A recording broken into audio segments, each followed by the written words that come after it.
पहले जैसा कि आप स्क्रीन पे देख पा रहे होंगे कुछ इस तरीके की स्क्रीन आपको वहां पे दी जाती है। तो जैसे ही आप अपने एग्जाम हॉल में एंटर होते हैं तो वहां पे आप सभी को एक कंप्यूटर डेस्कटॉप नंबर आपको दिया जाता है, एक सिस्टम नंबर कह सकते हैं, डेस्कटॉप नंबर कह सकते हैं, और आपको बता दिया जाता है कि इस सिस्टम नंबर पे जाके आपको बैठना है। तो कुछ इस तरीके से जो सिस्टम नंबर होगा वो आपको स्क्रीन पे सबसे ऊपर दिखेगा, जैसे कि इसका आपको दिख रहा है C001। और दूसरी चीज मैं आप सभी को बता दूं कि आपका जो सिस्टम होगा, जो कंप्यूटर होगा, उस पे आपकी कीबोर्ड काम नहीं करता और कीबोर्ड का आपको यूज करना भी नहीं है। इस चीज का याद रखिएगा, पूरा जो काम होता है वो माउस से ही काम होता है। तो यानी पूरा जो कर्सर है वो ही आपका काम करेगा। तो आपको वहां पे ये दिख जाएगा कि आपका सिस्टम नंबर क्या है। जब आप सिस्टम नंबर पे बैठ जाएंगे वहां पे जाके फिर आपको लॉग इन करके वहीं दे दिया जाता है, जहां पे आप साइड में अपना नाम देख सकते हैं कि कैंडिडेट नेम दिखाएगा। तो आपका नाम आपको दिख रहा होगा, साथ ही में आपका सब्जेक्ट जो होता है वो यहाँ पे दिखाएगा, SSC कांस्टेबल, इस तरीके से ऊपर आपको एग्जामिनेशन नेम दिख रहा होगा। और यहाँ पे राइट साइड में, सबसे राइट साइड में आपको दिखेगा आपका फोटो।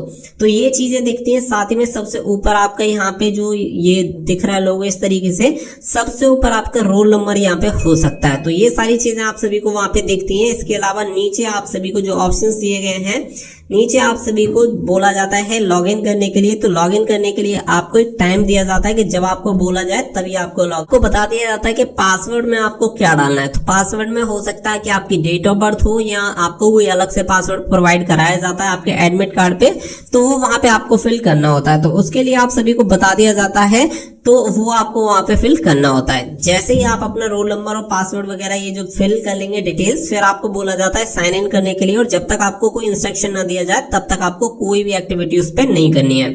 जब आपको बोल दिया जाए कि अब आपको साइन इन करना है तो आपको साइन इन कर लेना है। तो साइन इन लगभग आपका जो एग्जाम स्टार्ट होता है उससे 10 मिनट पहले आपको साइन इन करने के लिए बोला जाता है कि आप साइन इन करते हैं। साइन इन करने के तुरंत बाद कुछ इस तरीके का इंटरफेस आपको दिखता है, जिसमें आपको इंस्ट्रक्शन दिए जाते हैं। इंस्ट्रक्शन आप रीड आउट कर सकते हैं। तो एग्जाम के बारे में इंस्ट्रक्शन होते हैं। अगर आपको इंग्लिश में पढ़ने में दिक्कत होती है तो यहाँ पे आपको हिंदी का ऑप्शन भी मिलेगा, तो हिंदी में ऑप्शन दिया जाता है। फिर उसके बाद ये पूरे इंस्ट्रक्शन आप सभी यहाँ पे रीड आउट कर सकते हैं कि क्या क्या इसके इंस्ट्रक्शन होते हैं। तो वो सारी चीजें आप सभी को यहाँ पे दिख जाएंगी। तो इसके बाद फिर आपको एक ऑप्शन मिलता है नेक्स्ट का, तो यहाँ पे आप नेक्स्ट कर सकते हो। नेक्स्ट करने के बाद यहाँ पे आपको कुछ डिटेल्स दिखाएगा, जिसमें आपके एग्जाम की डिटेल्स यहाँ पे देगा। तो जैसे कि आप यहाँ पे देख सकते हैं, तो यहाँ पे ये कुछ अन्य महत्वपूर्ण जो अनुदेश दे रखे हैं, इसे हिंदी और इंग्लिश दोनों में आप देख सकते हैं। तो दोनों ही ऑप्शन आपको मिल जाते हैं। और यहाँ पे आपको मिलता है आपका सिलेबस। तो यहाँ पे आपका पूरा सिलेबस दिखाएगा। अभी यहाँ पे आपको 25 मार्क्स दिखा रहा है, तो इस बार आपका जो सिलेबस है वो चेंज हो चुका है, आप सभी को पता है।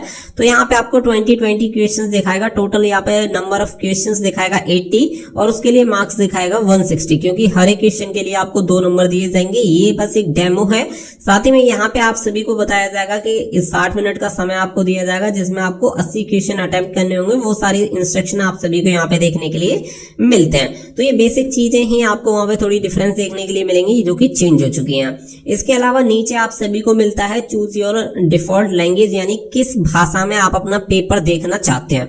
तो अगर यहाँ पे इंग्लिश आप चूज करेंगे तो आपका पेपर इंग्लिश में ओपन होगा, लेकिन इसके लिए ऐसी दिक्कत नहीं है कि अगर आपने इंग्लिश में ओपन कर लिया तो फिर उसे आप हिंदी में चेंज नहीं कर सकते हैं। यानी कि पेपर ओपन होने के बाद भी अगर आपको किसी क्वेश्चन को पढ़ने में कोई दिक्कत आ रही है, अगर आप उसे इंग्लिश में करना चाहें तो इंग्लिश में कर सकते हैं, हिंदी में करना चाहें तो हिंदी में भी कर सकते हैं। अब मान के चलिए मैंने यहाँ पे सेलेक्ट कर लिया कि मेरा जो पेपर है वो इंग्लिश में दिखना चाहिए। तो यहाँ पे इंग्लिश सेलेक्ट करने के बाद मुझे यहाँ पे I have read and understand the instruction, इस तरीके से आपको करके रखना है। तो फिर आप ये जब सारी चीजें पढ़ लेंगे तो आपको थोड़ी देर का समय दिया जाएगा। तो इस तरीके से आपको बोल दिया जाएगा कि अब आपको कुछ नहीं करना है। फिर आपको एक टाइम दिया जाएगा कि अब जाके आपको लॉग इन करना है। तो जब आपको लॉग इन करने के लिए बोला जाए तब आपको करना है, बीच में आपको ट्राई नहीं करना है। तो I am ready to begin, तो यहाँ पे आपको क्लिक कर देना है। तो जैसे ही आप इस पे क्लिक करते हैं के बाद आप देखेंगे कि आपका जो पेपर है वो स्टार्ट हो जाता है। तो पूरी डिटेल यहाँ पे आप देख सकते हैं। इस तरीके से टोटल आपको ऊपर टाइम मिलेगा, जिसमें आप 89 मिनट आप देख सकते हैं, यानी कि 90 मिनट का जो टाइम आपको दिया जाता है वो आपको दिख रहा है, जो कि इस बार 60 मिनट का हो चुका है, वो आपको दिखाएगा।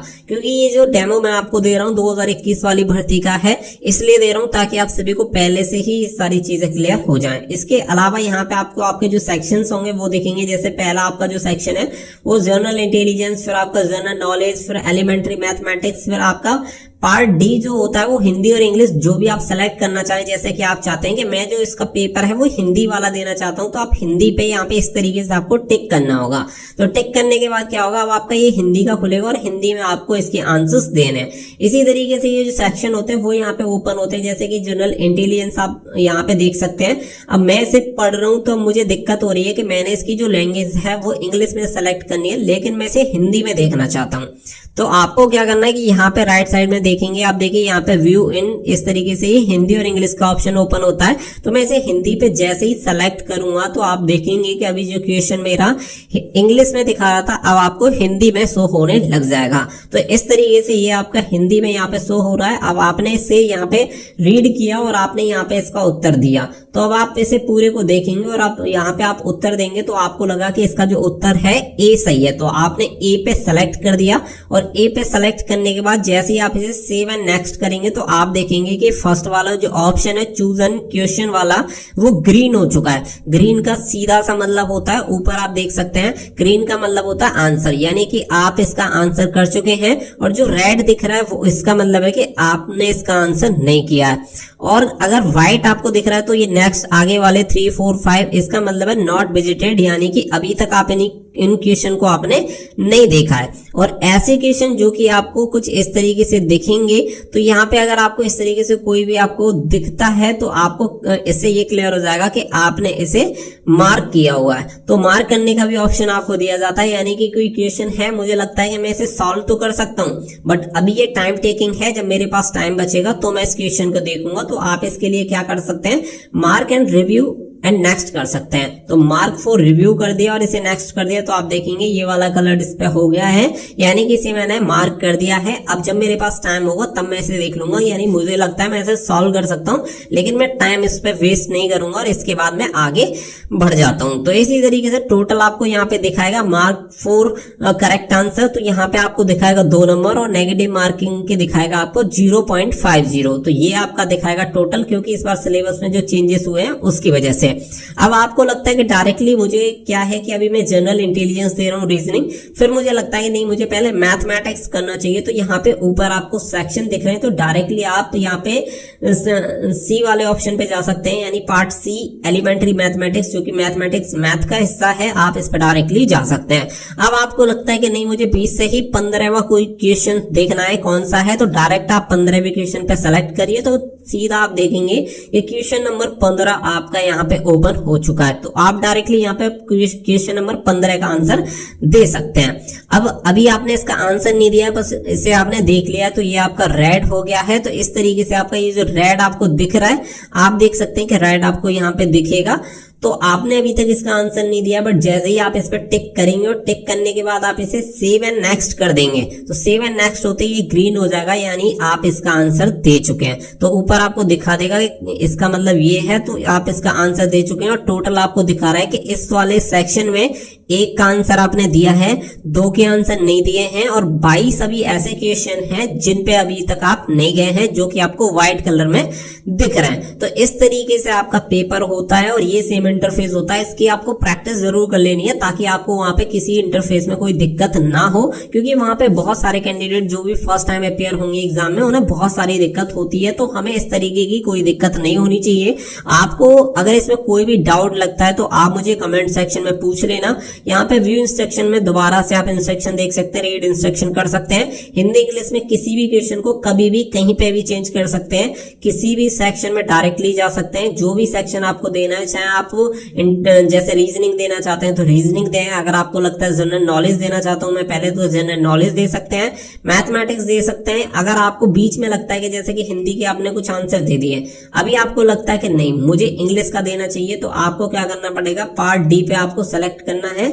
तो यहाँ पे आप इसे हटाएंगे, इसे हटाना चाहते हैं। अगर आप चाहते हैं कि मैं इंग्लिश में दूंगा, तो याद रखिएगा पार्ट डी में अभी तक आपने जितने भी आंसर दिए हैं वो सभी डी सेलेक्ट हो जाएंगे, अपने आप डिलीट हो जाएंगे चेकबॉक्स। तो आप इस पे यस करते ही क्या होगा कि आपका फ्रेश दोबारा से स्टार्ट हो जाएगा, ठीक है। तो फ्रेश आप दोबारा से स्टार्ट हो गया है आपका part D. Only part D आपका रीसेट हो जाएगा। अब आप इंग्लिश देना चाहते हैं, अब आपको इंग्लिश पे चेक करना पड़ेगा। अब मान के चलिए इंग्लिश पे पहले का आपने आंसर दे दिया, फिर आपने सेकंड क्वेश्चन का आंसर दे दिया। इस तरीके से आपने क्या किया, दो क्वेश्चन का आंसर दे दिया।